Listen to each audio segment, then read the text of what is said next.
봐야 할 것도 읽어야 할 것도 넘쳐나는 요즘, 우리가 흘려보낸 콘텐츠의 한 페이지를 함께 들춰보는 시간, 38페이지 프로젝트 38의 손조 10입니다. 네, 38페이지 정규 시즌의 2화 페미니스트 필름 클래식으로 시작하겠습니다. 네. 빠밤.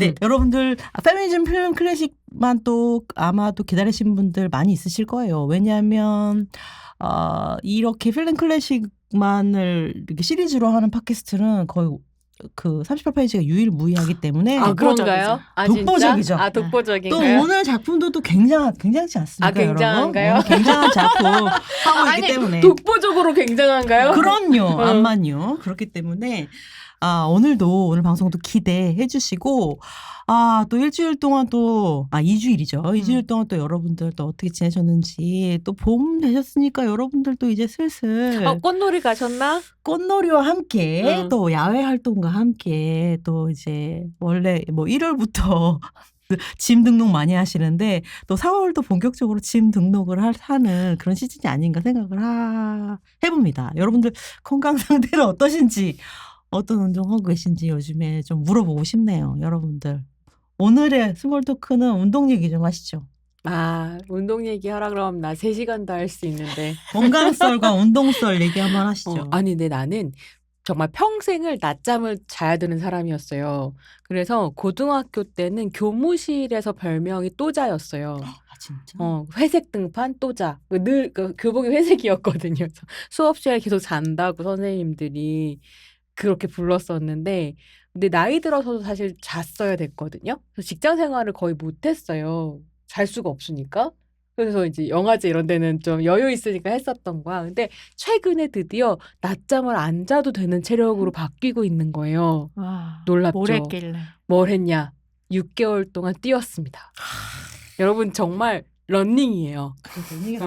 유행의 최첨단을 달리고 있는. 이게 최첨단이라기보다.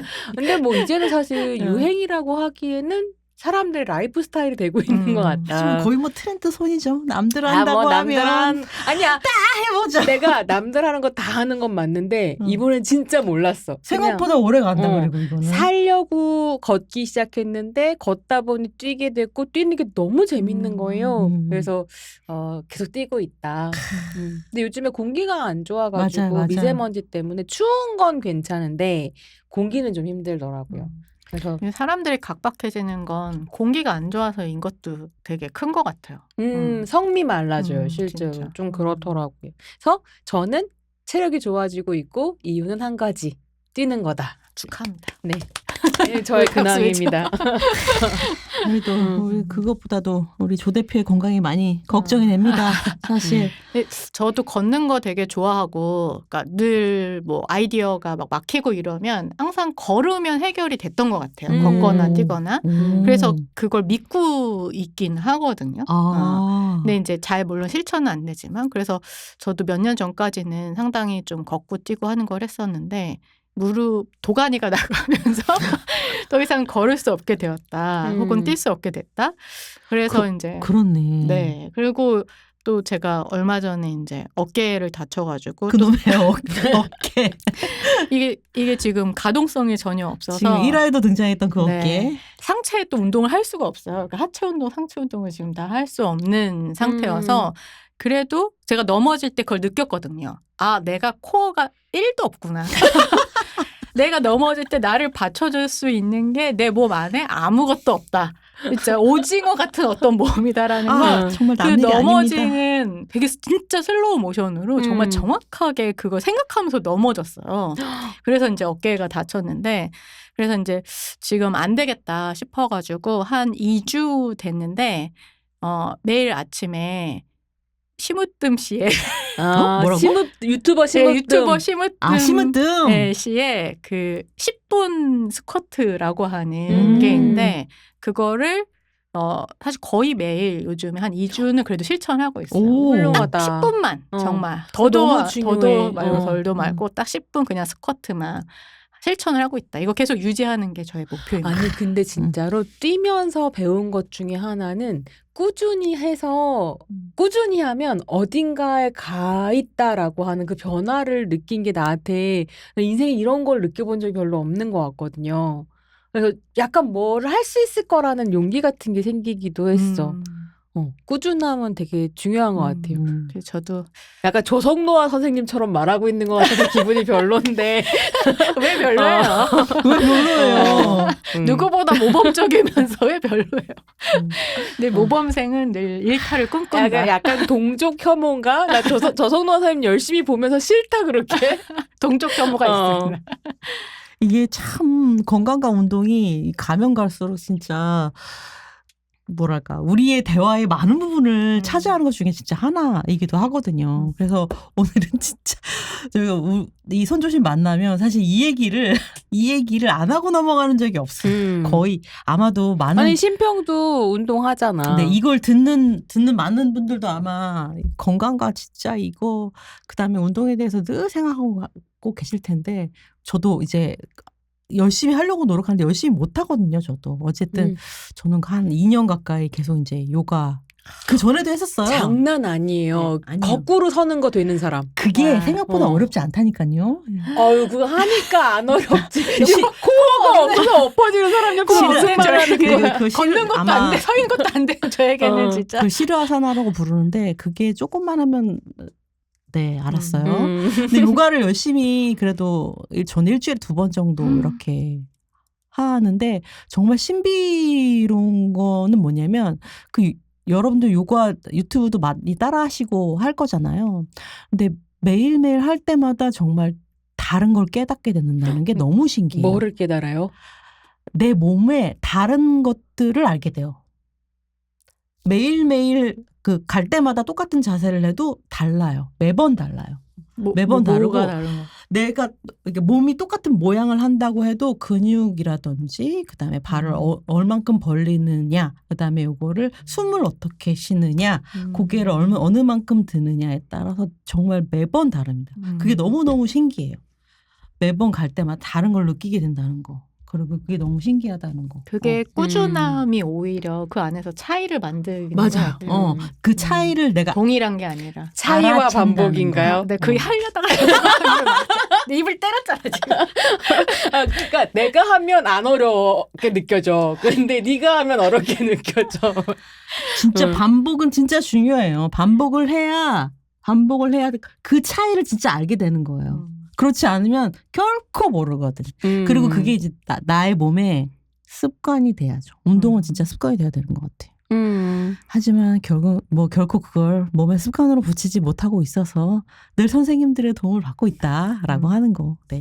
여러분들은 어떤 운동하고 계시는지 요즘 몸은 또 어떻게 느끼시는지 또 댓글로 얘기 남겨주세요. 네. 요즘 날씨도 좋으니까 나누고 싶다. 산책도 하시고 또 네, 좋은 거 드시고 하면서 우리 네. 각자 할 수 있는 운동들을 조금씩 맞아요. 하면서 광장에 또 나가시느라 막 너무 지치신 분들도 많을 텐데 지난 겨울에 네. 자기 또 돌보는 시간이 다들 가지셨으면 좋겠습니다. 그런 거 생각하기 좋은 시점인 것 같아요. 그런 거 여러분들 모두 다 생각 한번 해보시고 오늘은 네 여러분들하고 우리 새롭게 다시 시작하는 페미니스트 필링 클래식 이야기 해보도록 하시죠. 오늘 또 얘기하면 또 새로운 거 여러분들 아마 개 타실 수 있을 겁니다. 야, 개 탄다는 표현 너무 오랜만에 듣는다. 차이와 반복. 오늘 반복된다고 생각하시는 분들이 있겠지만 네 38페이지 또 다른 점이 있습니다, 여러분. 그럼 이번 시즌 페미니스트 클래식 뭐가 다른지, 선정 기준이 뭔지 이런 얘기도 좀 소개 좀 하고 가시죠. 네. 그 페미니스트 필름 클래식 같은 경우에 저희가 파일럿 시즌부터 계속 이 프로그램 중에 하나로 계속 진행을 했었는데 그때는 그냥 막연하게 저희가 어떤 기준을 좀 정하지 않고 그냥 느낌적 느낌으로의 클래식 이런 걸로 이제 갖고 갔던 것 같아요. 근데 저희가 이제 파일럿 시즌 끝나고 나서 뭔가 그래도 기준이 있어야겠다. 도대체 클래식이라는 게 도대체 뭐냐, 혹은 페미니스트 필름 클래식이라는 게 뭐냐, 이렇게 좀 기준을 정해야 될 것 같아서 우선은 뭐 어떤 게 페미니즘적이냐, 혹은 페미니즘적 실천이냐라고 하는 건 그거는 그냥 저희 마음대로, 저희 관점에서 그렇게 정하게 되는 거고, 근데 이제 조금 어떤 규정을 이야기를 드리자면 우선은 그래도 2000년 이전 작품이어야 되지 않겠냐. 20세기 작품. 지난 세기 20세기 작품. 작품. 그리고 뭐 2000년이 조금 넘는다 하더라도 어쨌든 그 감독이 좀 뭐 2000년 20세기에 어쨌든 주로 활동했던 그런 작가의 뭐 그런 작품이어야 되지 않겠냐라고 하는 정도로 저희가 좀 그렇게 이 기준을 정했습니다. 클래식이니까. 그렇죠. 고전이니까. 근데 사실 저희에게는 90년대 작품도 그렇게 클래식으로 여겨지지 않고 엊그제 영화처럼 X세대의 어떤 나의 청춘의 영화로 여겨지긴 하지만 아마 이제 요 정도까지면 그래도 여러분들 요즘에 근데 사실 또 재개봉을 많이 해가지고 요때 영화들을 소개하는 게 오히려 요즘 영화처럼 여겨질 수도 있겠다 이런 생각은 들게 되는 것 같아요. 그 다음에 저희가 조금 더 고려하려고 했던 것은 이제 그 청취자분들의 댓글에서 이제 그런 의견을 주시기도 했었는데 저희가 아무래도 파일럿 시즌을 할 때는 좀 다분히 유럽 중심적 특히나 이제 서유럽 중심적으로 이제 좀 작품들을 골랐던 것 같아요. 의도하지 않았는데 너무 불어권 영화가 많았죠. 그죠. 프랑스 영화. 세 편 다 불어권이었나? 아네스 바르다, 그러네요. 알레스기 그리고 잔느들망이었잖아요. 그러네요. 그러네요. 왜 그러네요. 뭐 물론 물론 사실 그런 코멘트를 남겨주신 분도 계셨어요. 좀 이렇게 다양한 지역의 영화를 소개받고 싶다. 맞아요. 그래서 이제 좀 저희가 뭐 물론 뭐 이게 너무 많은 작품을 다룰 수는 없고 한 회차에 한 작품만 다루기 때문에 다 고려할 수는 없지만 그래도 이거는 너무 지나치게 좀 유럽 중심적이다라는 생각을 저희도 좀 갖고 있었고 물론 소개해야 할 만하고 소개돼야 할 영화이긴 하지만 그래서 좀 시대나 국가의 어떤 다양성 뭐 이런 것들을 좀 더 고려하자. 네, 그래서 오늘의 영화도 뭐 그런 의미에서 어차피 매번 나왔던 영화이긴 하지만 안 나눌 수 없는 또 영화이기도 하고 하지만 오늘의 영화도 네, 골랐던 거죠. 네, 그럼 어떤 영화인가요? 네, 첫 번째 작품으로 1955년 박남욱 감독이 만든 미망인이라고 하는 작품을 골랐습니다. 한국의 첫 여성 감독 그렇죠.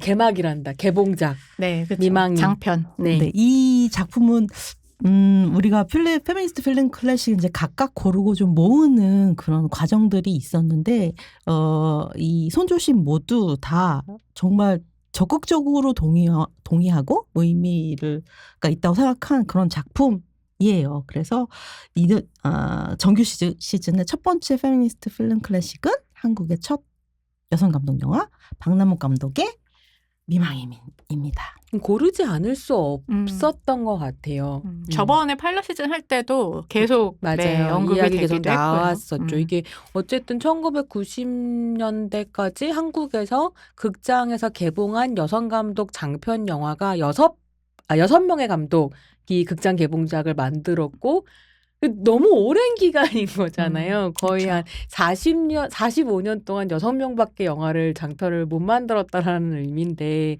극장 개봉작을 그걸 시작한 감독님의 작품이라는 점에서 사실 한국의 페미니스트 필름 클래식이다라고 하면 역시 미망인.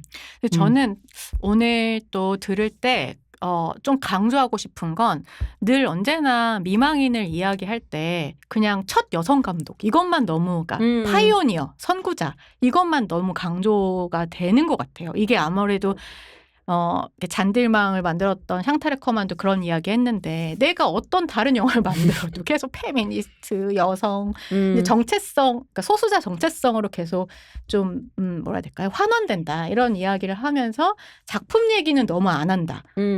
구체적으로 이거에 대한 어떤 평가라든가 이런 디테일들은 이야기를 안 한다는 데 대해서 상당히 좀 비판을 했었거든요. 그래서 미망인을 고른 데에는 물론 이 영화가 첫 여성 감독이라고 하는 것도 있지만 미망인 자체가 굉장히 페미니스트적인 어떤 미학이라든가 서사라든가 메시지를 담고 있다라는 걸 조금 우리는 그래도 음. 네, 강조해서 아마 이야기하게 되지 않을까 싶습니다. 네, 그러면 이제 미망인 얘기를 네, 더 깊게 해보도록 할까요? 요 미망인 사실 여러분들이 사실 쉽게 볼 수 있습니다.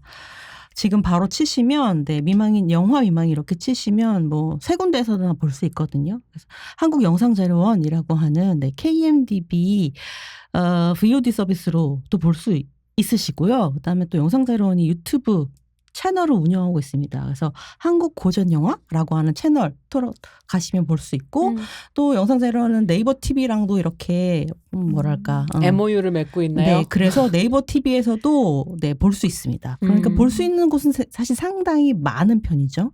그리고 이제 그거 말고도 검색해 보시면 오늘 우리가 하고 할 얘기의 많은 부분을 뭐 블로그로 그다음에 또 뭐 텔레비전 프로그램으로도 있어요, 사실은. 그래서 대구 같은 경우에는 이제 박남옥 감독이 대구에서 활동했던 MBC. 시기가 있기 때문에 대구 MBC에서 뭐 경북의 혼 이런 프로그램으로 박남옥 감독에 대한 프로그램을 한 2년 전에 했었던 적이 있고요. 그거 말고도 저는 사실 수업 시간에 관련된 수업 시간에 얘기해 줄 때 이게 서프라이즈에 맞아요. 한 꼭지로 한 5분짜리로 나왔던 게 있거든요. 그래서 굉장히 연출이 잘 돼가지고 5분으로 임팩트하게 박남옥 감독이 미망인 만들었을 때 상황을 보여준 게 있어서 서프라이즈에 나와요. 내가 너무 웃긴 게 서프라이즈가 뭔지 모를걸요. 설마? 서프라이즈가 뭔지 서프라이즈 왜 뭔지 몰라요? 서프라이즈는 지금 안 하나? 진짜 쇼폼이나 이런 걸로도 많이 지금 안 해요? 돌아다녀서 지금 안 하죠. 조피디님 안 한대, 서프라이즈 지금. 몰라요? 재현 그럼요. 좀 모를 네. 수 있다. 모를 수 있죠. 서프라이즈라고 하는 뭐랄까 이거 이 얘기까지 해야 돼? MBC에서 전 세계에서 벌어지는 신비롭고 재미있고 서프라이즈한 정말 놀라운 에피소드. 이야기들을 만드는 재연 프로그램이 있는데 다큐멘터리적이면서 재연 프로그램 같은 게 있는데 거기에 박남옥 감독의 이야기가 나온 적이 있었어요. 그래서 저는 수업 시간에 사실은 그걸 틀어주거든요. 5분짜리가. 아니 그래서 한국 영상자료원에 그 한국 고전 영화에 미망인 있잖아요. 그 링크 클릭해서 오랜만에 들어갔더니 댓글에 서프라이즈 보고 왔습니다. 이런 게 있더라고요. 진짜요? 그래서 너무 재밌었어요. 그 박남옥 감독 이야기는 서프라이즈에 나올 만하지. 네, 그래서 그거 보시면 또 재밌으실 것 같아요. 그런 식으로 박남옥 감독이 거의 뭐랄까 이제는 위인이 되었죠. 네, 위인이 되었습니다, 여러분. 콘텐츠가 되었다고도 얘기할 수 있을 것 같아요. 맞아요. 뮤지컬로도 네. 만들어지고 그리고 뮤지컬 같은 경우는 네, 제목 자체가 명색이 앞으로 걸이라고 하는 제목으로 이것도 한 2년 전에 만들어져서 네, 국립극장이 네, 초연을 국립창극단, 국립무용단, 국악관현악단 합작으로 만들어진 작품이 있고 이것도 이제 필밍 되어서 이제 촬영이 되어가지고 콘텐츠 그러니까 영화화돼서 서울 국제 여성영화제에서도 상영하고 KBS의 독립영화극장에서도 상영한 적이 있습니다. 그러니까 박남옥 감독의 이야기와 그다음에 미망인이라고 하는 작품 자체에 대한 접근성은 어마어마합니다, 사실은. 그래서 이제 그리고 또 빼놓을 수가 없는 작품이 있는데 이제 한국 여성영화 모임이 제작한 그리고 여러분들 모두 다 알고 계신 임순례 감독이 연출한 다큐멘터리가 있어요. 아름다운 생존이라고 하는 글쎄요 이것도 한 20년 정도 된 것 같은데 이 다큐멘터리도 있습니다. 여성 영화인들의 박남옥 감독님을 시작으로 해서 한국의 여성 영화인들의 계보와 그다음에 활동을 쭉 만든 다큐멘터리예요. 그러니까 이 박남옥과 미망인이라고 하는 건 진짜 한국 영화 역사 에서 어마어마한 지금 뭐랄까 위치를 갖고 있는 그런 텍스트이고 사람이다라고 생각을 하시면 네 좋을 것 같아요. 또 두 분 혹시 뭐 이 영화나 아니면 여성 영화인에 대해서 좀 생각나는 거 있으면 좀 추가적으로 얘기해 주시면 좋을 것 같은데. 네, 이게 저희가 정규 시즌은 이제 또 막 시작하니까 살짝 버벅거리는 지점이 있는데 이해를 해주시길 바라면서 이 미망인 같은 경우에는 원래 프린트가 원래부터 있었던 게 아니라 사실은 이제 프린트를 영국영상자료원이라고 하는 곳에서 이제 발굴하는 과정이 있었고 그게 이제 제1회 서울국제여성영화제 1997년에 개막작으로 처음 이제 공개가 되는 그런 때가 있었습니다. 그래서 여러분들 이제 영화제가 국제영화제라고 하는 지금은 여러분들한테 너무나 익숙하지만 사실 이 국제영화제들의 역사를 좀 살펴보면 90년대 중반에 뭐 95년, 96년, 97년 이럴 때 다 국제영화제가 이제 새롭게 만들어지고 한국 영화를 이제 해외에 알리는 그쵸, 어떻게 보면 그쵸. 해외 영화를 한국의 국내 관객들한테 소개하기도 하지만 사실 이런 플랫폼을 만드는 되게 주요한 목적 중에 하나는 지금은 이제 한류라고 불리거나 K 모식이라고 불리는 이런 어떤 코리안 웨이브를 좀 소개하기 위해서 이제 이런 국제영화제가 만들어졌는데 이때 이제 97년에 서울국제여성영화제가 처음 만들어지게 되고 제1회에 이게 발굴 과정까지 어떻게 보면은 다 의미화하는 과정들을 다 그쵸, 같이 그쵸. 하면서 개막적으로 처음으로 최초로 공개가 되게 돼요. 굉장히 의미가 있었던 것 같아요. 이 공개 과정이라고 하는 것이 어떻게 보면 여성 영화의 한국 여성 영화인 혹은 영화사의 계보를 좀 딱 시작하면서 기원이 어디인지를 시작을 딱 하면서 이 영화제가 시작되었다. 그리고 이거를 이제 또 세계에 알리게 되었다라고 하는 것이 굉장히 좀 중요한 국면이었다. 뭐 이렇게 중요한 사건이었다. 이렇게 이야기를 할 수가 있을 것 같습니다. 그러니까 문화운동과 영화운동과 그다음에 여성운동이 어떻게 보면 결합된 어떤 순간이었다라고 얘기를 할 수가 있겠죠. 그쵸. 거기에 정점이 개막작이었던 박남호 감독의 미망인이었다라고 하는 게 굉장히 의미 있는 거죠. 그러니까 이 영화가 뭐랄까 90년대 이후에 한국에 알려지게 된 가장 큰 계기이기도 하고 이 행사 자체에 어떤 정말 가장 큰 활용점이 되었던 것도 이 개막작이었기도 하고. 그러니까 이런 걸 보면 아카이빙이라고 하는 게 얼마나 중요한 작업인가 이런 거 좀 생각하게 되거든요. 그러니까 미망인도 1990년대 말이 되어서야, 그러니까 1950년대 작품이었고 이런 작품이 있다라는 소문이 계속 있는 거잖아요. 기사라든지 이런 걸로 남아 그렇죠. 있고. 근데 작품을 확인할 수 없기 때문에 아까 조평이 얘기한 것처럼 그냥 최초의 의미밖에 부여할 수 없었던 부분도 있었겠죠. 근데 작품을 확인하게 되면서 아, 이게 이렇게 잘 지금 봐도 엄청 세련됐다고 느끼거든요. 그리고 지금 봐도 급진적인 메시지를 담고 있고 이런 작품을 평가할 수 있게 됐다는 건 사실 아카이빙 작업 덕분이기도 한 거잖아요. 그렇게 좀 재미있고 비슷하게 한국에서 장편 영화를 개봉한 두 번째 감독이 홍은원 감독인데 이 사람 같은 경우는 감독 데뷔, 그러니까 입봉이라고 소위 하잖아요. 감독 데뷔작을 만들기 전까지 충무로에서 조연출만 100편이 넘게 했었던 완전 영화 베테랑이었거든요. 근데 이제 여자가 입봉을 한다는 게 너무 어려워서 아마 계속 밀리고 있었던 것 같은데 어쨌든 고군분투해서 여판사라는 영화로 개봉을 하고 입봉을 했었던 거죠. 근데 여판사도 2000년대까지 실제로 작품이 발굴이 되지 않아서 당시 기사 같은 걸 보면 막 작품에 대한 호평 같은 것들이 있는데 아무도 홍은원이 얼마나 좋은 연출자였는지를 평가할 수가 없었던 거예요. 보지 못했으니까. 근데 이 영화가 발굴이 되면서 또 여판사 나름대로 오늘 우리가 그 얘기를 하진 않겠지만 여판사 나름대로의 놀라운 점들이 있거든요.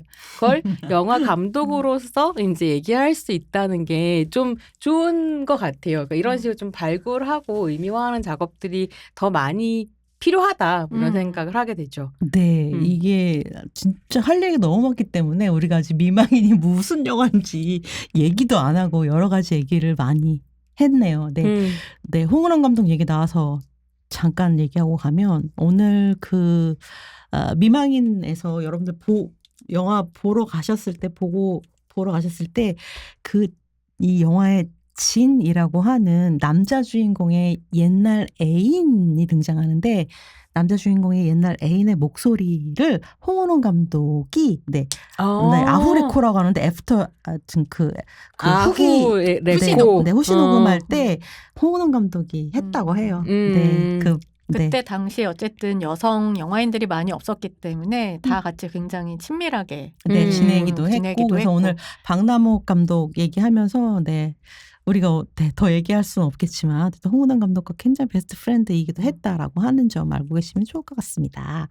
네, 그러면 우리 도대체 이 미망인이라고 하는 영화 어떤 영화인지. 어떤 얘기인지 줄거리 한번 살짝 여러분들한테 얘기를 해드리고 지나가도록 하죠. 네, 미망인은 현재 남아있는 내용으로는 75분 정도가 남아있습니다. 그리고 이제 줄거리는 뭐냐면 이게 남아있다 그러면 또 그러니까 처음 고전 영화 얘기 들으시는 분들은 모르실 수도 있는데 필름을 발굴했다고 말씀드렸잖아요. 근데 전편이 다 온전하게 발굴되는 게 아니라 필름이 유실되기도 하고 사운드가 없어지기도 하고 막 이렇거든요. 지금 보실 수 있는 게 72분. 75분 음. 분량이 남아 있고요. 그리고 거의 대부분 남아 있는 편이에요. 마지막 그 결말 부분이 조금 뒷부분이 남아 있지 않고요. 그다음에 지금 남아 있는 75분 중에서도 뒤에 한 10여 분 정도가 사운드가 유실된 채로 네, 그림만 남아 있습니다. 줄거리 뭐냐면 뭐 미망인이라고 하는 것에서 아실 수 있겠지만 이제 6.25 전쟁으로 인해서 남편을 잃은 이신자라고 하는 주인공 여성이 등장을 합니다. 그리고 서울 어디에 살다가 서울로 왔는지 모르겠지만 일단 아무래도 서울에서 이제 딸 하나 주라고 하는 딸을 돌보고 살고 있어요. 그러니까 이제 엄마랑 딸이랑 함께 사는 거죠.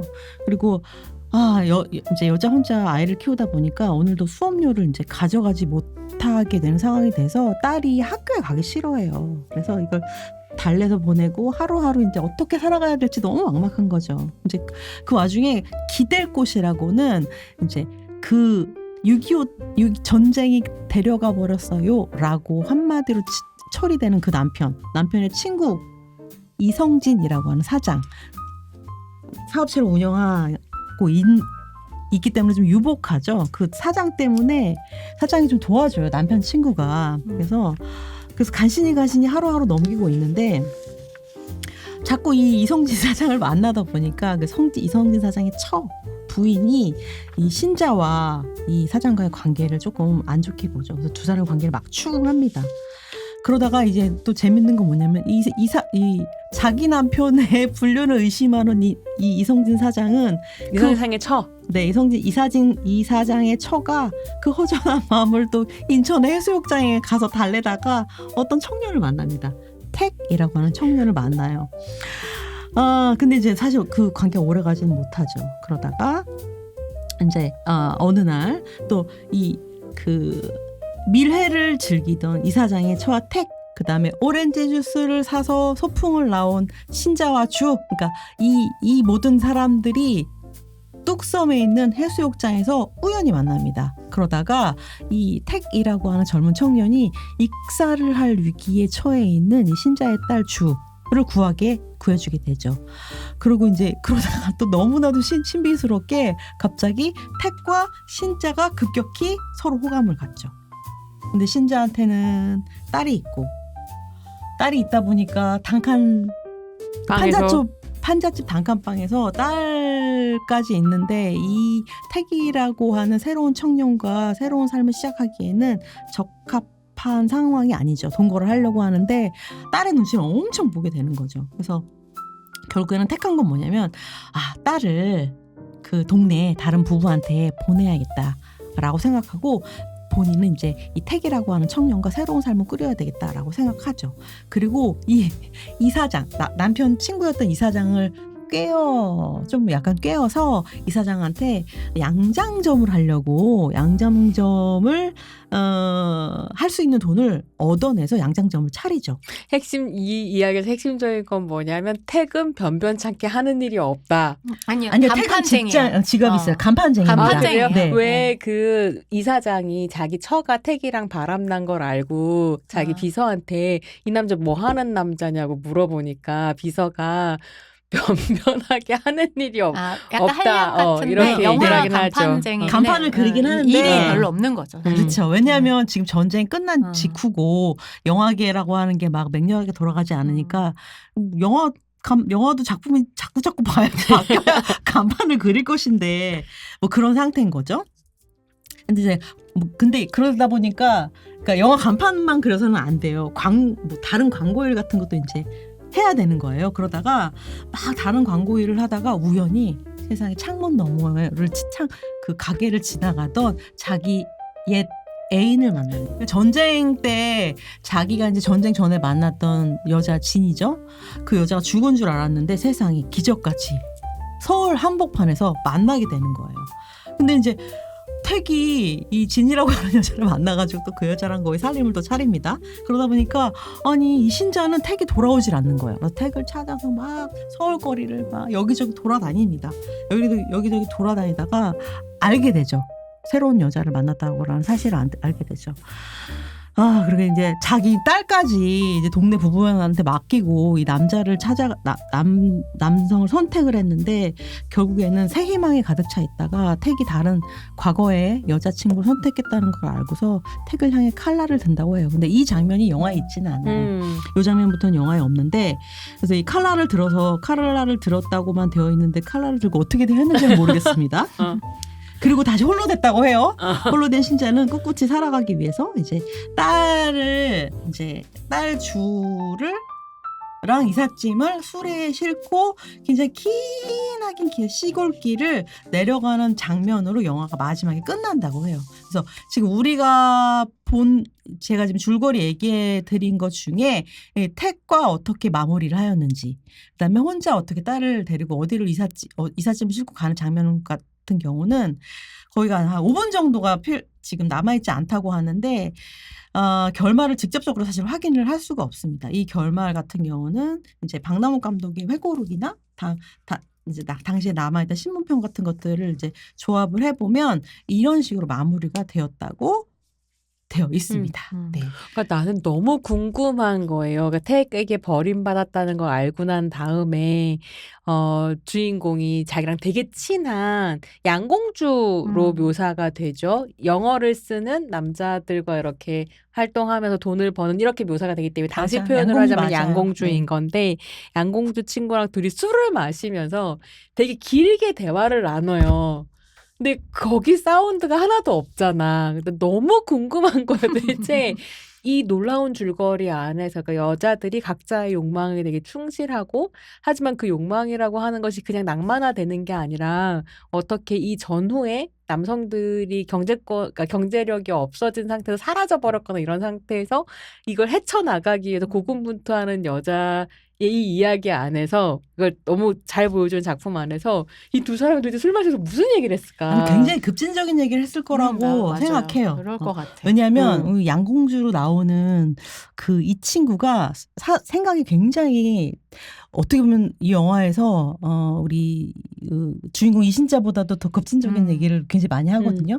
예를 들면 첫 장면에서 이렇게 얘기해요. 그래서 돈을 막 세고 있어. 같은 판잣집에 사는 다른 방에 있는 거예요. 다른 방에 있는 옆방에, 이름이 없어가지고 참 얘기하기 그런데. 하숙집 친구인 거지, 결국. 맞아요. 하숙집 친구인데 이 여자가 돈을 엄청 세고 있어요. 그래서 신자가 돈이 참 부자네. 돈 좀 꺼달라고 했더니 돈을 기꺼이 꺼준다는 거예요. 그래서 자기처럼 예쁜 여자 안 꺼주면 누굴 꺼줘 이렇게 얘기하면서 맞아. 근데 좀 보상이 필요하지라고 하면서 사실은 이 미망인 신자를 자기 사업의 어딘가에 꽂으려고. 네, 그 얘기를 그래서 모르겠어. 이 그럴 양공주 수도 언니가 있죠. 뭘 하는지 모르겠는데 계속 그런 얘기를 해. 돈을 벌려. 그리고 또 여자는 혼자 해야 돈을 벌 수 있어. 뚝섬에서 우연히 만나서도 또 얘기를 하는데 여자는 남자 있으면 안 되고 혼자여야만 돈을 많이 벌 수 있어. 이런 얘기들을 하거든요. 나 이 언니가 하는 말 중에 제일 좋은 건 뭐냐면 이신재의 이신자. 이성진의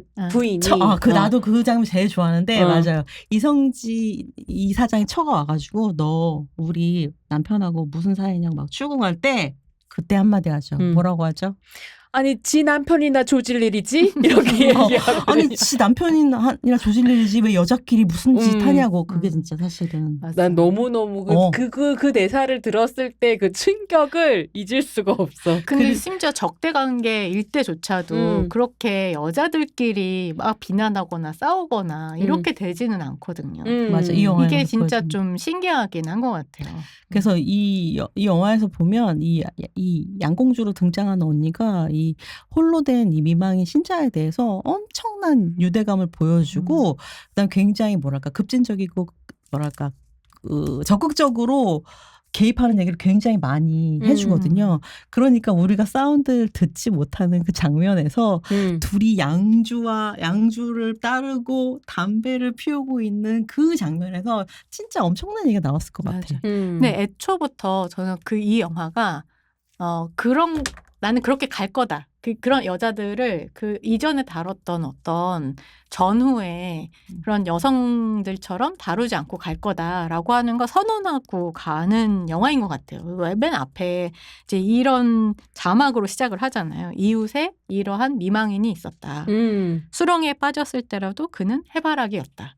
그래서 이게 뭔가 누구를 따라서 뭐 죽는다든가 뭐 아니면 맞아. 자기를 해한다든가 뭐 이런 게 아니라 뭐 어쨌든 결국 살아남을 거고 그리고 뭐 얘가 조금 뭐 나쁜 짓을 저지르는 것처럼 보이거나 할 때조차도 그녀가 해바라기라는 해를 해를 바라보는 바라보는 그런 어떤 존재라고 하는 일종의 어떤 존중, 리스펙트 이런 걸 가지고 시작한다는 게 딱 선언처럼 좀 진짜 들리긴 했었던 것 같아요. 그러니까 사실은 처음 이 영화를 봤을 때 그 자막을 봤을 때는 그냥 이 제목이 미망인이고 줄거리를 뭐 죽은 남편의 친구와 뭐 이런 식으로 이제 얼추 알고 봤을 때는 그러니까 해바라기라는 건 그냥 계속 뭘 바라보는 존재인 것처럼 느껴지잖아요. 그래서 남자들을 막 계속 쫓아가면서 바라본다는 건가? 이런 편견 안에서 처음에 봤었던 것 같은데 다음에 다시 이제 보고 난 다음에 다시 볼 때마다 완전히 그 해의 의미가 달라지는 거죠. 오히려 생명력에 대한 이야기인 것 같기도 하고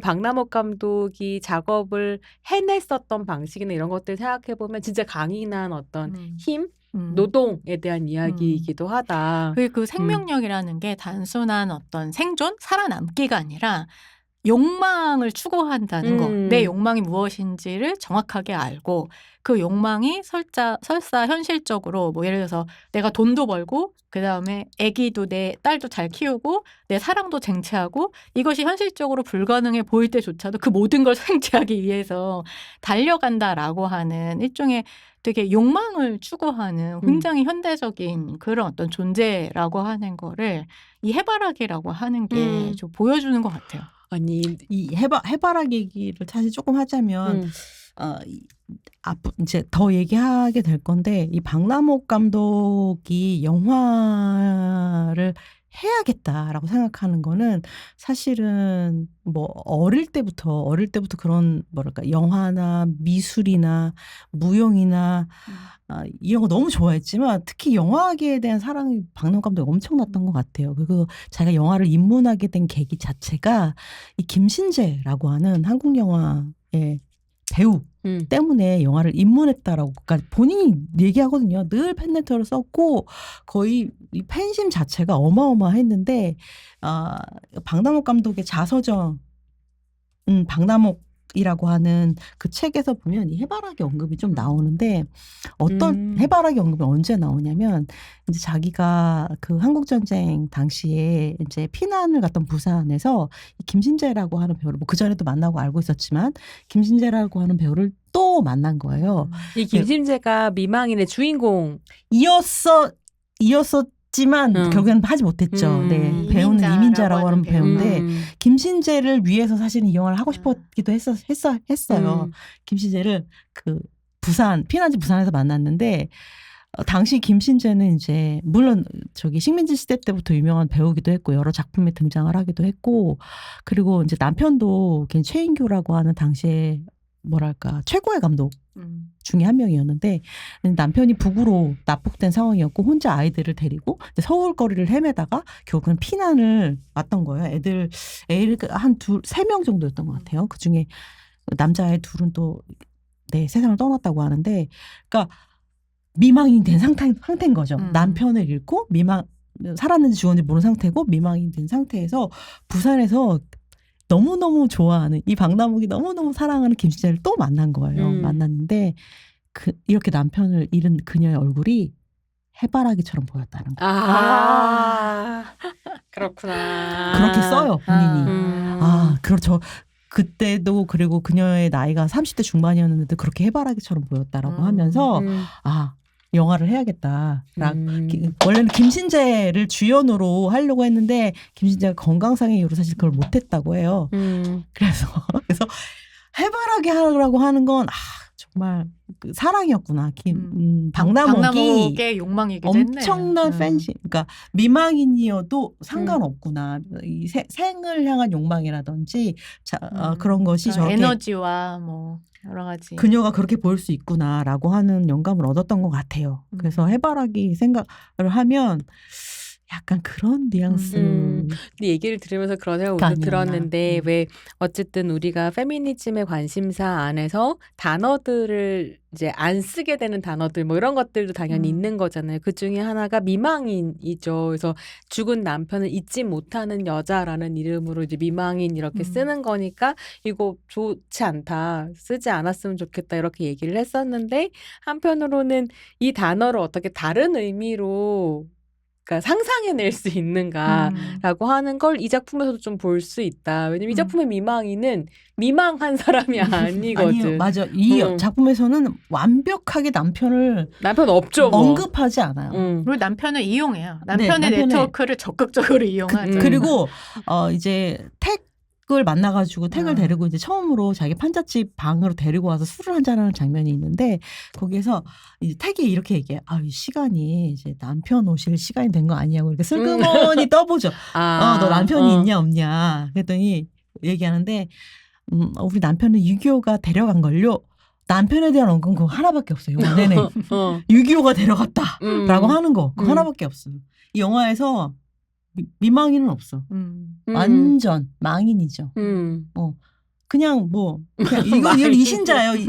영화 제목 이신자. 그냥. 저는 약간 이 영화가 뭔가 그 미망인이라는 거 아까 이제 재해석하거나 상상해 보면 어떨까. 물론 이제 이 언어 자체는 굉장히 가부장제적인 여자가 남편에게 결국 종속됐다라고 하는 그런 의미를 안고 있긴 하지만 어떤 면에서는 아직도 뭔가 아직 뭐뭐 하지 못한이잖아요. 결국은. 그래서 무언가 더 잠재성을 갖고 있는 그리고 이 영화가 오히려 마지막에 어떤 프린트가 소실돼서 많은 사람들에게 뭔가 상상력을 더 불러일으키고 역사가 아직 끝나지 않은 것 같은 그런 어떤 여지를 남겨둔다는 좀 약간 생각을 좀 늘 하게 되는 것 같아요. 이게 여성의 어쨌든 여성 영화사의 또 시작이기도 하기 때문에. 근데 뭔가 마무리가 되지 못하면서 여전히 어떤 그 프린트 상으로도 결말을 우리가 알지 못하면서 결말을 계속 써내려가고 있다라고 하는 그런 느낌까지 좀 저는 들게 되는 것 같아요. 항상 이 영화 볼 때마다.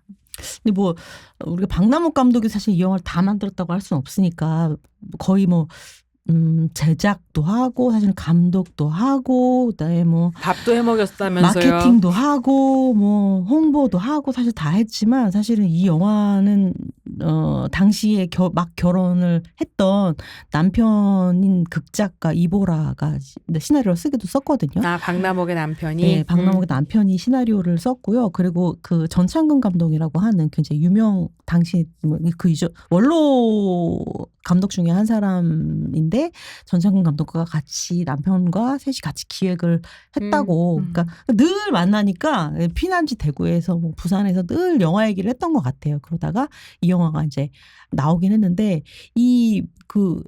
어떻게 보면 당시에 그 전쟁 이후의 여성들한테는 남성들도 마찬가지였겠지만 이렇게 그냥 생의 의지, 생의 욕망 거기에서 약간 그 이전에 있었던 가부장적인 어떤 그 남녀의 윤리라고 하는 게 어떻게 보면 우리가 지금 줄거리 얘기해서 아시겠지만 막 엉망진창인 것 같고 오히려 해체되고 새롭게 구성되려고 하는 단계 속에서 보여지는 그러니까 전후 한국이라고 하는 시공간이 그 틈 아직 뭐든 갖춰지지 않은 공간에서 이후의 보여지는 시간이죠. 가능성의 지점들을 남성 극작가든 여성이든 그거를 어떻게 보면 윤리적인 잣대라 어떤 도덕적인 판단 없이 좀 그 상황을 그려낸 것이기도 하고 그렇기 때문에 우리가 지금 가능성을 일견할 수 있는 부분이 많지 않나? 그런 생각을 많이 했어요. 이게 영화가 제작된 방식도 사실은 그렇잖아요. 굉장히 어떻게 보면 우리가 독립영화를 되게 80년대 후반부터 한국 영화사에서 독립영화 탄생 이렇게 얘기하지만 이 영화 독립영화죠. 맞아요. 자매 프로덕션이라고 하는. 엄청 독립영화죠. 네, 그래서 이게 결국은 언니에게 투자를 받아가지고 이 영화를 제작을 했기 때문에 그리고 영화사 이름도 그래서 자매 프로덕션으로 이렇게 되어 있어서 이 영화의 제작 방식도 좀 기존의 남성 감독들하고는 굉장히 좀 다른 제작 방식이었다. 또 그런 이야기 하죠. 여자 감독이기 때문에 투자를 받기가 되게 어려워서 결국 언니한테 돈을 받았다. 이런 얘기가 여기에 나오기도 하지 않아요? 박나노 한국 첫 여성 영화 감독이라고 하는 그건 뭐 유고집에.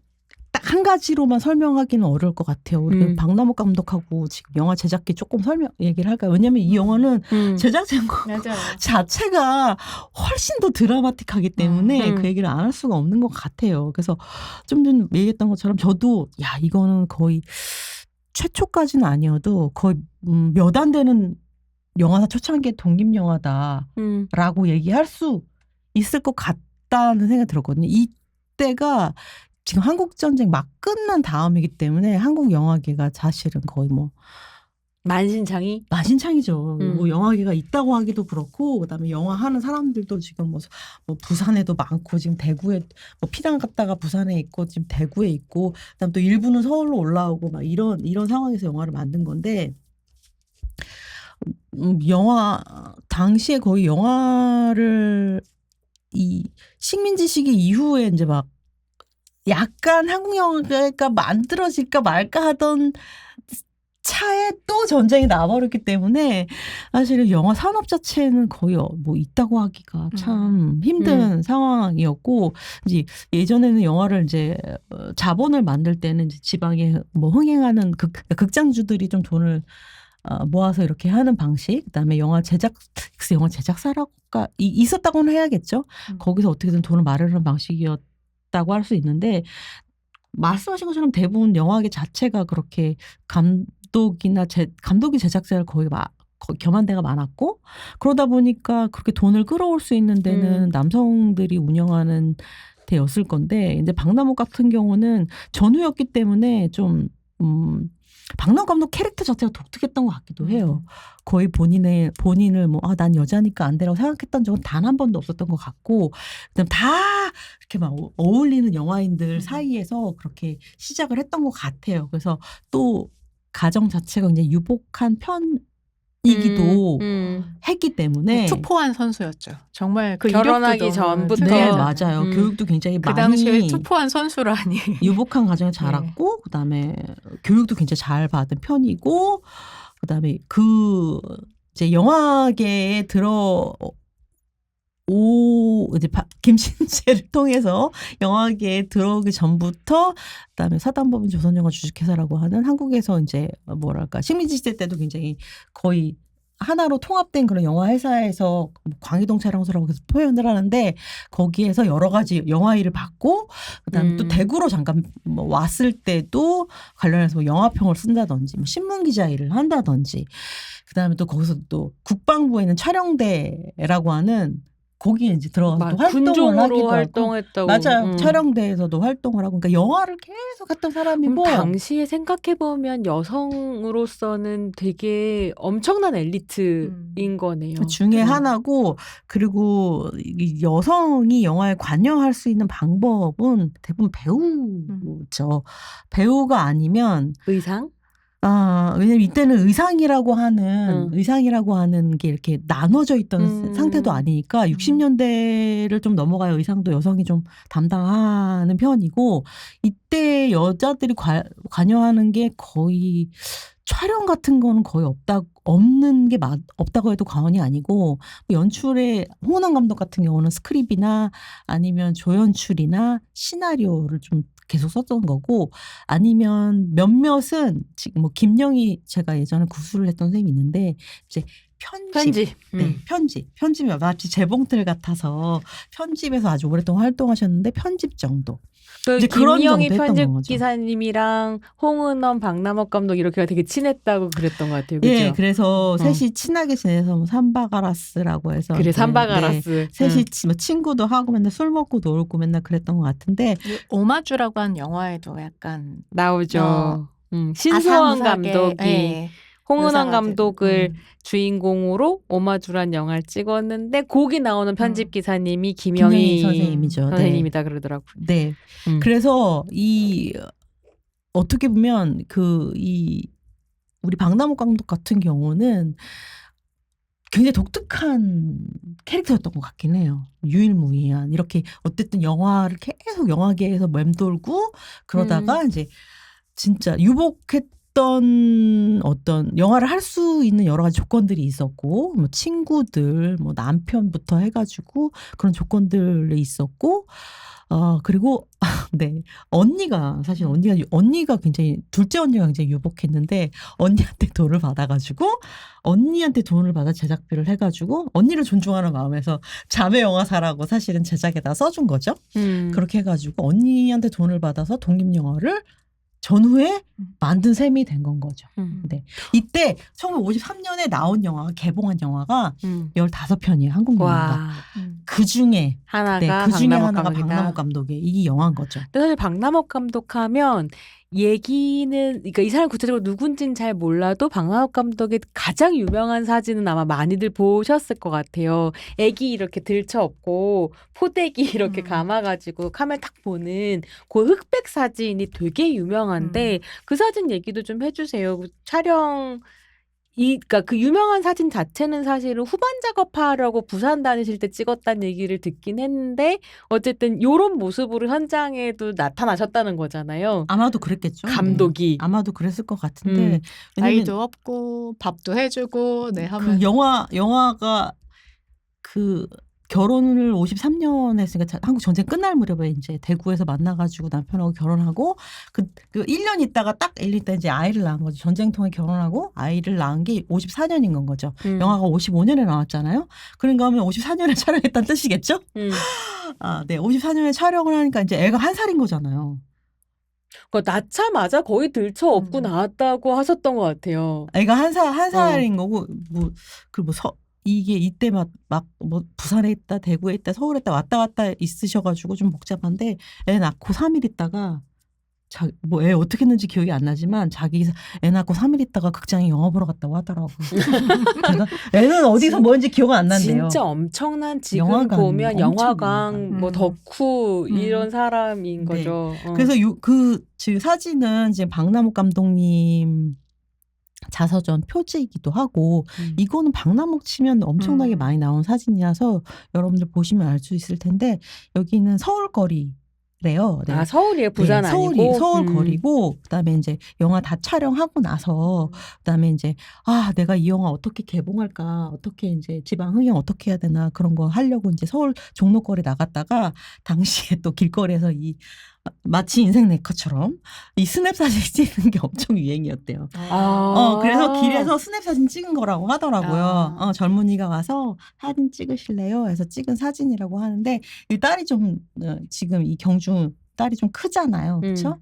그러니까 한 2살? 뭐 3살 좀 돼 보이는 사진인데 마치 이게 현상 사진인 것처럼 돌아다니기는 하는데 근데 그렇지는 않지만 근데 현장에서도 아마도 그랬다라는 아마도 게 있으니까 이렇게 다니셨을 그러니까 것 같은데 밥을 해주는 제작부도 없어서 아침에 일어나면 뭐 이렇게 장을 봐가지고 현장에서 밥도 하시고 그러면서 하셨다 이런 이야기들을 보면 야 진짜 남자 감독이라면 그렇게 하지 않았거나 못했을 거다 이런 생각이 좀 들기도 하죠. 근데 글쎄 이게 여러분들이 아마 다른 전 세계 영화 역사사가 다 마찬가지긴 할 텐데 그 영화의 업무라고 하는 게 이렇게 뭐랄까 이 헐리우드 클래시컬 헐리우드 시네마를 거치면서 이렇게 분업화된 거잖아요. 이렇게 해서 뭐 연출만 하는 사람, 뭐 시나리오만 쓰는 사람, 뭐 촬영만 하는 사람, 의상만 챙기는 사람 그런 게 생긴 거잖아요. 그러니까 이때 60년대까지만 해도 한국 영화도 마찬가지로 뭐를 딱히 이렇게 역할이 고정돼서 정해져 있다라고 생각을 안 하시는 것도 방법 중에 하나예요. 왜냐하면 여러분들 뭐 독립영화 하는 친구들 지금도 마찬가지지만 연출만 하니까 독립영화 할 때 아니잖아요. 출연도 했다가 뭐 시나리오도 썼다가 밥도 했다가 그러니까 이때도 그렇게 생각하시면 돼요. 언니한테 돈 받아가지고 막 지금 대구에서 막 서울에서 막 영화 찍으니까 감독이 밥하는 건 당연한 거예요. 밥도 하고 그다음에 의상은 배우가 거의 다 챙기고 뭐 다 이렇게 하는 거죠. 다 그런 식으로 거의 멀티플레이였다고 생각하시면 돼요. 거의 산업이 갖추어지지 않은 영화계 초창기라고 하는 거는 거의 대부분 다 멀티플레이였다. 뭐 예를 들면 뭐 신상옥 감독님도 촬영도 하고 연출도 하고 뭐 다 했던 거잖아요. 하지만 밥은 안 했겠지. 밥은 안 했겠죠. 네, 그렇긴 할 텐데 강조하고 싶다. 네, 우리 이 거의 뭐 이 박남욱 감독 얘기 들어보면 뭐 우리 조금 있다가 38페이지에도 한번 읽어드리겠지만 밥만 하러 다닌 건 아니고 뭐 촬영기 빌리러 뭐 상남 가고 뭐 지금 뭐 지내죠. 거기도 갔다가 또 제작비 구하러 또 엄마네 집도 갔다가 뭐 또 조명기 뭐 또 안 와가지고 또 고생하고 뭐 로케이션 하러 다니고 그러니까 모든 걸 다 했던 거죠.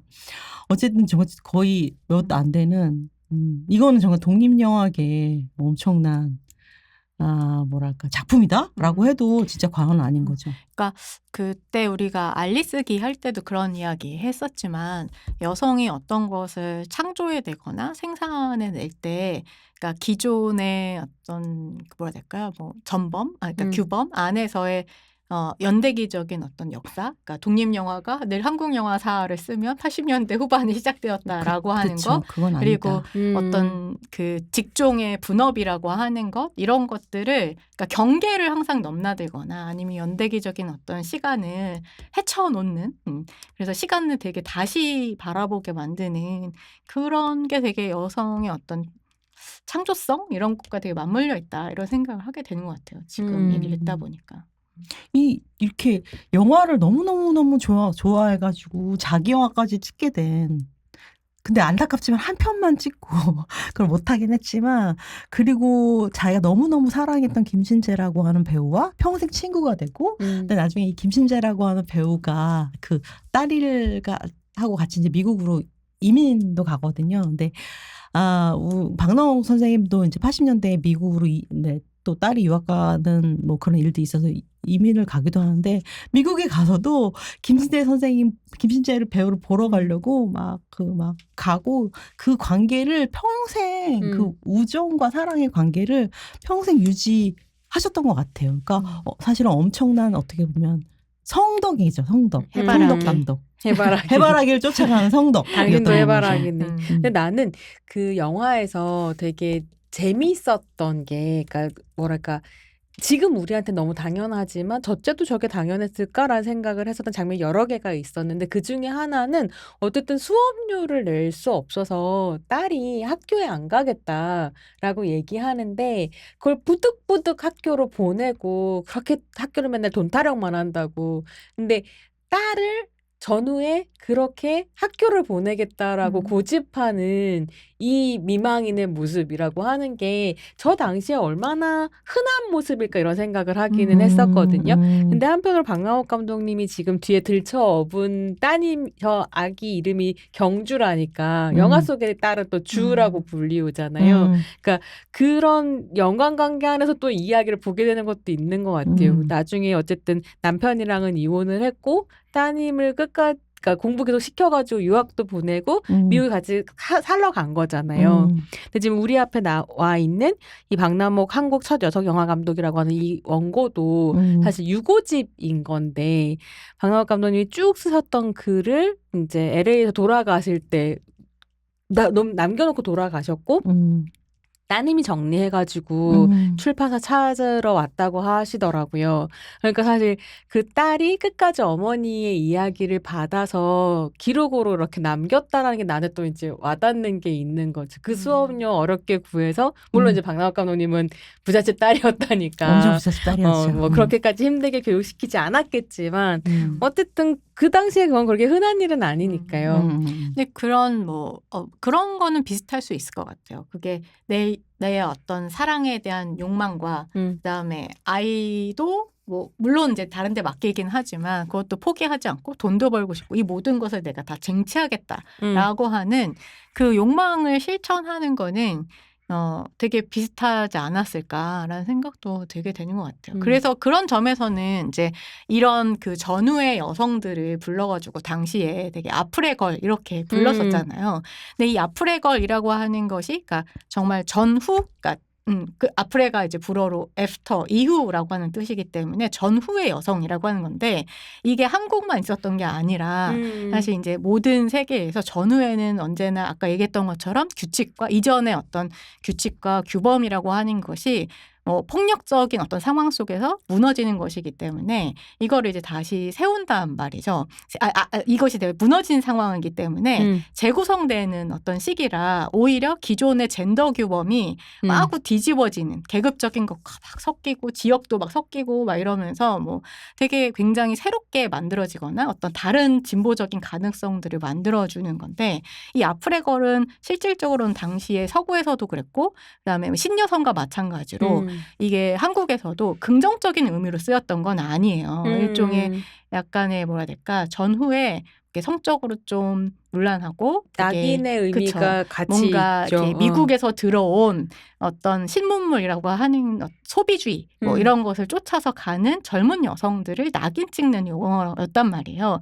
그런데 이 박남욱 감독의 미망인 역시 아프레 걸인데 이 기존에 정말 그 당시에 다뤘던 되게 아프레 걸을 다뤘던 뭐 소설이라든가 대중소설이라든가 영화에 비해서는 굉장히 저는 좀 다른 어떤 모습을 보여준다 이렇게 생각이 들거든요. 그래서 뭐 지금 얘기했던 것처럼 그냥 어떻게 보면 이 전쟁 중에서 어떻게 전쟁은 사실은 우리 전쟁은 여자의 얼굴을 하지 않았다고 하잖아요. 근데 이 전쟁 중에 어떻게 이제 생겨날 수밖에 없는 미망인이 돼버린 상태잖아요.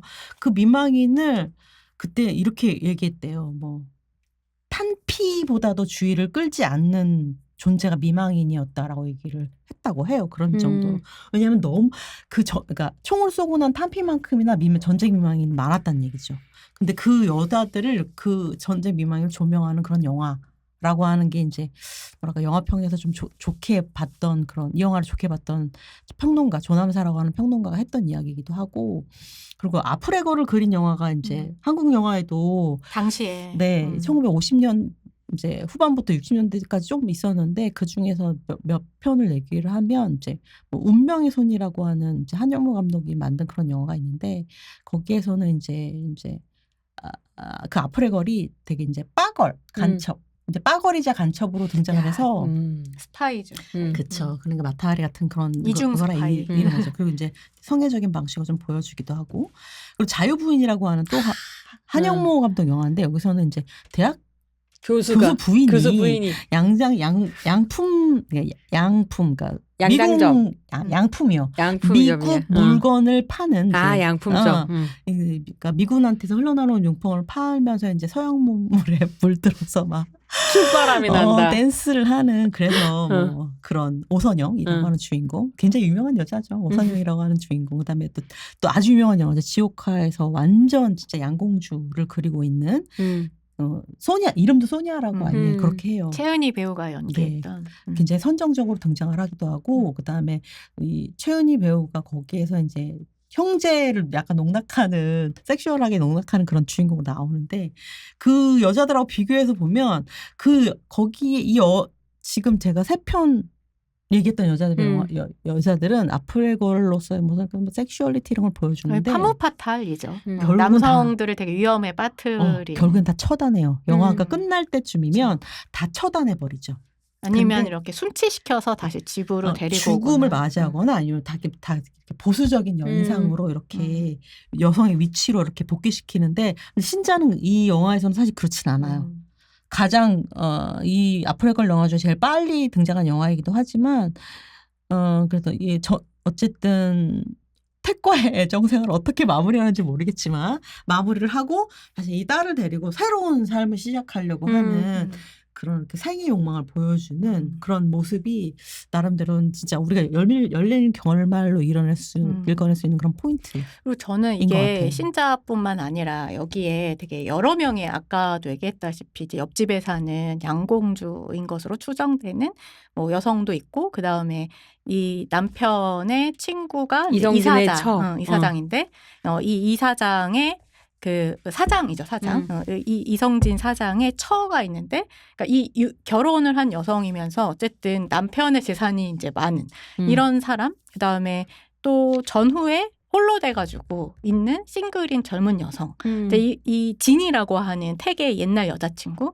이렇게 되게 계급이 다른 여성들이 모두 다 사실 다 아프레걸이거든요. 그래서 이 아프레걸이라고 한 아까 얘기했던 판무파탈의 남성들을 위기에 빠뜨리고 그래서 결국은 처단해야 하는, 그래서 다시 뭔가 한국적인 무언가를 세우는 것으로 이렇게 마무리되는 게 아니라 굉장히 다양한 신자를 비롯해서 다양한 어떤 아프레걸이 있었다라고 하는 것을 저는 보여준다는 면에서 너무나 획기적인 그런 영화이고, 사실 제가 보기엔 그런 식의 판무파탈의 역할을 하는 건 오히려 택이라는 생각이 들거든요. 그래서 이 택이 업무파탈이자 아프레보이인 거죠. 왜냐면 이 아프레보이가 생존하기 위해서 여자들을 후리고 다니는 거거든요. 맞아. 그러니까 뭐 진이 되게 진정한 사랑을 찾은 것처럼 하지만 그 이전에는 결국은 이 아프레보이가 이 뭐 유부녀도 만났다가 뭐 세 명의 여성을 그렇죠. 저기 하는 거죠, 영화에서. 그래서 완전 업무파탈이자 결국 나중에는 약간 되게 자기도 어떻게 해야 될지 몰라가지고 막 방황하면서 혼란 상태에 되게 빠진 굉장히 허약한 남성성이라고 하는 이 사장도 그렇게 긍정적으로 그려지지 않아요. 그래서 이게 좀 굉장히 다양한 남자 여자 모두 되게 다양한 계급 안에 혹은 위치 관계 안에 있는 그런 캐릭터들을 그려서 무언가로 환원하지 않는 이런 방식을 그렸다는 게, 그리고 그 각자의 어떤 역동적인 관계성 속에서 사실 각자의 욕망과 각자의 어떤 생존 방식 이런 것들을 그렸다는 게 좀 이 영화의 굉장히 놀라운 지점 중에 하나다라는 그게 생각이 이제 들죠. 뭐 예를 들면 주점에서 뭐 이사장과 신이 한 방에 있고, 맞아요. 그다음에 이사장의 처와 택이 한 방에 있고, 근데 이게 막 동선이 얽히면서 또 서울을 헤매고 다니고 이런 장면들이 나오거든요. 진짜 그 장면 잘 진짜 만들었어. 되게 놀라운 장면이에요. 대화 장면을 진짜 잘 찍어요. 그러니까 교차 아까 편집을 술자리 잘한 그랬죠. 거야, 진짜. 맞아요. 교차 편집이. 그리고 저는 지금 이제 조평이 얘기했었던 그 부분 중에 되게 영화가 되게 굽이굽이 인상적인 장면들이 있는데, 사운드가 유실된 부분에서 그 이제 여자 둘이 얘기하는 장면 너무 궁금하지만 택이 혼자 바에 가서 술을 마시고 아주 혼란에 빠져서 서울거리를 막 걷거든요. 거기에 택이 이렇게 구두 발을 막 걷는 장면이 나와요. 그게 너무 약간 이 전후의 남성성의 혼란이라든지 아니면 이 흔들리는 남자의 이야기도 어떤 방식으로든 담겨 있다고 생각하는데, 도대체 바에서는 무슨 이야기가 있었던 걸까? 택의 저 혼란스러운 발걸음은 왜 만들어지는 걸까? 이게 참 좋게 보는 장면 되게 비슷하구나. 나도. 근데 그게 되게 재밌네. 그 발걸음을 보여주는 장면 있잖아요. 그게 택 거만 보여주는 게 아니다. 그래요? 신자가 택을 찾아내는 장면도 발로만 보여줘. 서울거리를 돌아다니는 그 발로 계속 표현을 해. 이 방황하고 있고 찾아 헤매는 장면을 그렇게 표현을 하더라고요. 발 클로즈업을 이제 보여주는 발 클로즈업을 보여줘요. 그게 너무너무 신기하고, 그리고 또 아까 조평이 얘기했던 거 조금 보태면은 조평이 다른 글에 아프레 보이라고 썼던데 택을 아프레 보이라고 표현을 했는데 그것뿐만이 아니라 이 영화에 나오는 진짜 남성 캐릭터들이 다른 영화에서는 좀 덜 보이는 캐릭터들이에요. 예를 들면 왔다 갔다 하는 이사장도 그렇고 줏대가 없어. 일단 자기 의견을 사실 명확하게 표현하지 않아. 그러니까 뭐 연애를 걸려면 걸든지 그럴 것도 아니고 와이프를 비난하는 내가 이혼을 하면 네가 나를 위로해 줄 거니? 동정해 줄 거니? 뭐 이런데 모르겠고, 그다음에 또 되게 웃긴 게 영화에서 또 어떻게 보면 그 모성이라고 하는 게 그 형성된 모성이라고 하는 것 때문에 어쨌든 그 딸 주를 이렇게 어떻게든지 품을까 말까 하고 있는 이게 신자 대신에 주를 돌봐주는 게 다 남성들이야. 옆집 아저씨들이 그렇게 주를 돌봐줘. 그러니까 같이 같은 그 판자 집에 사는 송서방이 너 엄마 결혼하면 나랑 살래? 막 이러고 이러질 않나. 또 옆집 부부, 이 주를 맡겨놓은 옆집 부부가 있거든요. 근데 이 케어링에 대한 상담이나 이런 걸 그 집 남편이 해줘. 맞아. 남편이 해줘서 되게 부성의 장면, 진짜 아버지가 아닌데 부성을 가진 남성들을 배치해가지고 굉장히 색다른 남성성을 보여주고 있는 게 또 굉장히 흥미로운 장면 중에 하나였어요. 그거 좀 약간 궁금한 건 그런 거예요. 우리가 그 시절을 살지 않았잖아. 기록으로 사실 아는 건데 실제로 그 당시에 돌봄 공동체라고 하는 건 성별이 그렇게 중요하지 않았을 수도 있어요. 명백하게 지금처럼 이분법처럼 나눠져 있지 않은 시공간이었을 수도 그러니까 있을까? 뭐 그 이런 생각이 전후면 드는 그랬을 수도 있죠. 전후라고 하는 가족이 게 되게 음. 해체되는 뭐 어. 고아도 되게 많고 그랬기 그러니까 때문에 그 혼돈의 순간이 진짜 기회의 순간이기도 했을 것 같다는 그런 생각이 많이 들어요. 네. 그래서 우리가 조금 더 이제 또 마무리를 좀 이제 어떻게 할 거냐면 오늘 마무리는 우리가 38쪽으로 마무리를 하면 네, 굉장히 좋을 것 같아요. 왜냐하면 여러분들한테 계속 얘기를 했지만 박남욱 감독의 유구를 네, 그 따님인 이경주 선생님이 네, 이렇게 또 정리를 해둔 책이 있기 때문에 우리가 그 책으로 마무리를 하면 좋을 것 같습니다. 네. 그래서 오늘은 박남욱 감독님의 그 자서전 중에 우리가 오늘 138페이지를 여러분들하고 함께 우리가 하려고 그 합니다. 예전에 파일럿 시즌에서는 이 38페이지를 딱 38쪽만 하자 이렇게 했었는데요. 저희가 너무 38쪽만 하려고 하다 보니까 어려움이 있다. 왜냐하면 이게 책의 너무 앞부분이거든요. 그래서 되게 목차 바로 다음이다. 네, 이게 책의 구성을 소개하는 구절들이 너무 많아요. 그래서 이거 좀 문제가 있다. 이래서 저희가 책에 38을 포함하는 38, 138, 238을 모두 다 뭐 언젠가 다 나중에 스티프드 같은 책을 소개할 수 있다면 938쪽도 가능하겠죠. 그런가요? 네, 그렇게 하기로 했다라는 네. 말씀을 드립니다.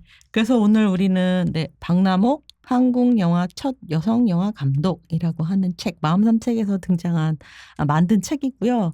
이거는 네, 2017년에 네, 나온 책인데 이때 마음산책에서는 약간 한국의 여성 시리즈를 좀 하고 싶었던 것 같아요. 그래서 박남욱 뿐만 아니라 한국의 뭐라고 할까 여성 디자이너 그다음에 뭔가 영화 의사, 최초의 기성복을 디자인한 사람인 거 아니에요? 네, 맞아요. 노라노라고. 영화 의상도 굉장히 많이 했던 디자이너기도 한데 노라노라고 하는 분의 책에서 2권이 나왔는데 박남욱 감독 이 책 중에 138페이지는 진짜 본격적으로 영화를 만드는 제작기를 시작하는 부분이에요.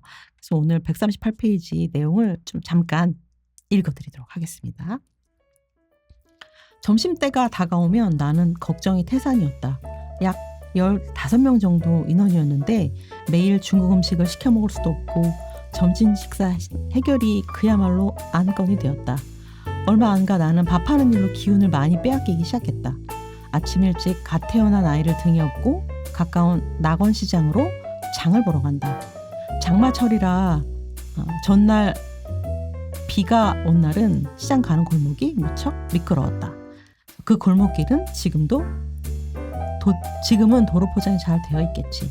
요리라고는 해보지도 않은 내가 뚝딱 속성으로 만들어낸 음식들을 점심 식사라고 스태프들에게 맛있게 차려서 먹여줄 때는 정말 고마웠다.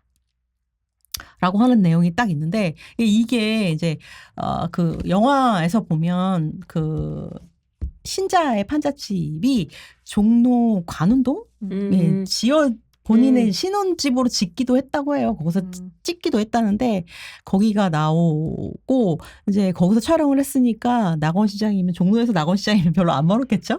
장바다가 스태프들한테 밥 해 먹이던 얘기를 딱 적어놓은 딱 그 대목인 거죠. 그래서 어떻게 영화를 제작했는지 이 영화 감독이 글쎄 아까 우리 손희정 평론가도 얘기했지만 남성 감독이라면 장바다가 밥해 먹였을 것 같진 않은데 여성 감독이 갓 낳은 아이를 돌보면서 이렇게 밥까지 해 먹여 했던 여성 감독의 어떤 고난이라고 하는 걸 완전 그 단면을 적나라하게 보여준 장면이어서 여러분들한테 소개를 해드렸는데 시간이 되시면 이 책 한번 읽어보시면 여러분들 좋으실 것 같습니다. 이 박남욱이라고 하는 한 개인이 어떻게 영화라고 하는 것에 사랑을 느끼고 영화를 만들게 되었는지와 그다음에 식민지 시대 때부터 글쎄 90년대 초반까지 한 여성이 한국